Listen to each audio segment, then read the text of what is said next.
పెద్దపల్లి జిల్లా మంతెని నియోజకవర్గం రుణమాఫీ పేరుతో రేవంత్ సర్కార్ మోసమని పూటకో మాటతో మభ్యపెడుతున్న పాలకులు చెప్పేది కొండంత చేసింది గోరంత మాత్రమే. బీఆర్ఎస్ నేతలను దూషించడమే సీఎం ఎజెండా. 100% రుణమాఫీ చేసి చిత్తశుద్ధిని చాటుకోవాలని మాజీ ఎమ్మెల్యే పుట్టమధుకర్ డిమాండ్ చేశారు. ఈ సందర్భంగా మాట్లాడుతూ ప్రభుత్వం పూటకో మాట గంటకో విషయం అనే విషయాలను పెట్టి మోసం చేసినటువంటి విషయాన్ని ఈరోజు టీఆర్ఎస్ పార్టీ కార్యనిర్వాహక అధ్యక్షుడు కేటీఆర్ గారి ఆదేశాల మేరకు ఇవన్నీ కూడా ఈరోజు రైతుల పక్షాన ఈ ప్రభుత్వం దృష్టికి తీసుకెళ్లడానికి కోసం రాస్తా రోకో కార్యక్రమాన్ని చేపట్టడం జరిగింది. రేవంత్ రెడ్డి గారు అందరినీ రాష్ట్రంలో ఉన్న ప్రజానీకాన్ని మోసం చేస్తూ దేవుళ్ళ మీద ఒట్లు పెట్టుకుంటూ రైతులను అన్నం పెట్టే రైతులను కూడా మోసం చేసినటువంటి చరిత్ర రేవంత్ రెడ్డి గారి కాంగ్రెస్ ప్రభుత్వానికే ఉన్నదనే విషయాన్ని ఈ సందర్భంగా తెలియజేస్తూ ఇప్పటి వరకు రైతులకు మొత్తంగా ఉండే రుణాలు 49,500 కోట్లు. కాంగ్రెస్ ప్రభుత్వం అంచనా వేస్తే 40,000 కోట్లు వచ్చింది. క్యాబినెట్ లో చెప్పింది 31,000 కోట్లు, బడ్జెట్ లో పెట్టింది 26,000 కోట్లు. మరి ఇప్పటి వరకు విడుదల చేసినామని చెప్పింది 17,933 కోట్లు. తెలంగాణ రైతులకు చేరింది 7,500 కోట్లు.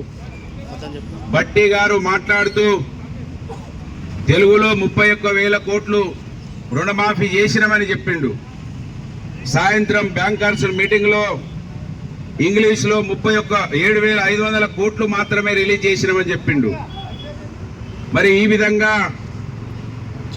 రోజుకు మాట చెప్పి రైతులను మోసం చేస్తున్నటువంటి కాంగ్రెస్ ప్రభుత్వం రుణమాఫీ అనే విషయాన్ని రైతులను తప్పుదో దారి పట్టించేందుకు కోసం కేసీఆర్ గారిని కేటీఆర్ గారిని దూష పదజాలంతో తిట్టడము, పోలీసులను పెట్టి అణచివేసే ప్రయత్నం చేయడము, ఈ విధంగా చేస్తూ ఇచ్చిన మాటను నిలబెట్టుకోకుండా ఒకవైపేమో నేను రుణాలను మాఫీ చేసినా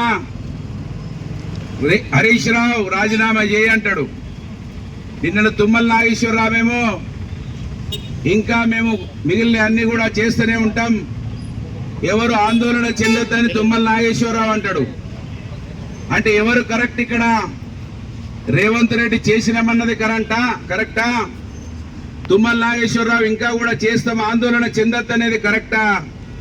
వీళ్ళు ఇంత ఘోరమైనటువంటి మంత్రులు ఈ భారతదేశ ప్రజాస్వామ్య చరిత్రలో ఎప్పుడు కూడా చూడలేదు. ప్రజాస్వామ్యం నీచమైన పరిపాలన కొనసాగుతా ఉన్నది. ఒకవైపేమో రైతు రుణమాఫీ లేదు, రైతు బంధు ఇప్పటి వరకు రాలేదు. మరోవైపేమో పోచారం శ్రీనివాసరెడ్డి గారికి ఏమో క్యాబినెట్ హోదా. దేనికోసం? వ్యవసాయ సలహాదారుడట.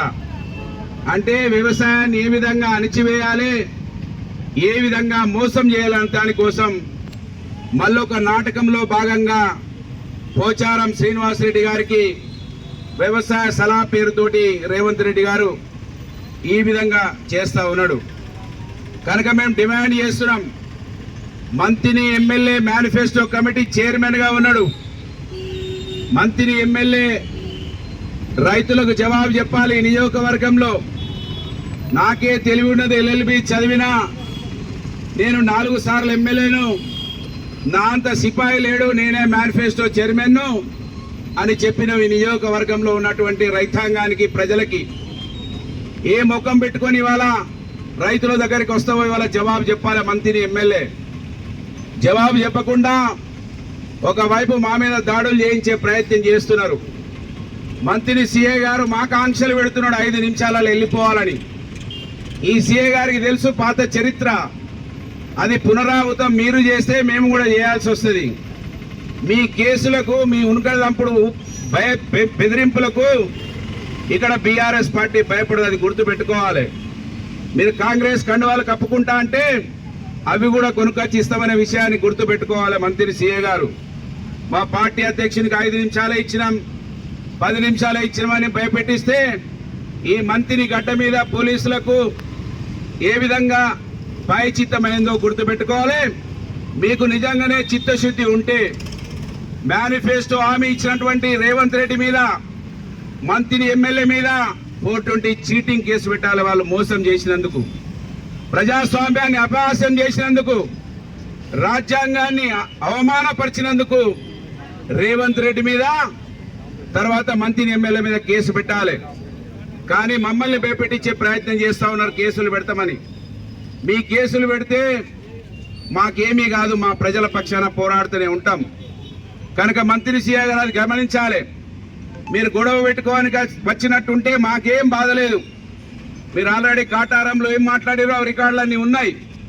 కనుక మేము స్వచ్ఛందంగా రైతుల పక్షాన పోరాటం చేయడానికి ప్రయత్నం చేస్తుంటే మా పార్టీ అధ్యక్షులను భయపెట్టిస్తా అంటే అవి ఎంత దూరం, మీరు మాకెంత దూరమో మేము మీకంతే దూరం, అది గమనించాలని కోరుతూ, ఖచ్చితంగా రేవంత్ రెడ్డి గారి కాంగ్రెస్ ప్రభుత్వం రైతుల పక్షాన ఏ మోసం చేసినా పోరాడటానికి సిద్ధంగా ఉన్నామని సందర్భంగా హెచ్చరిస్తూ, బీఆర్ఎస్ పార్టీ ఆదేశాల మేరకు ఈ రాష్ట్ర రోకో ధర్నా కార్యక్రమానికి విచ్చేసినటువంటి మా బీఆర్ఎస్ పార్టీ నాయకులందరికీ హృదయపూర్వకంగా ధన్యవాదాలు. జై తెలంగాణ, జై కేసీఆర్, జై కేటీఆర్. ధన్యవాదాలు. ఈ కార్యక్రమంలో నాయకులు, కార్యకర్తలు తదితరులు పాల్గొన్నారు.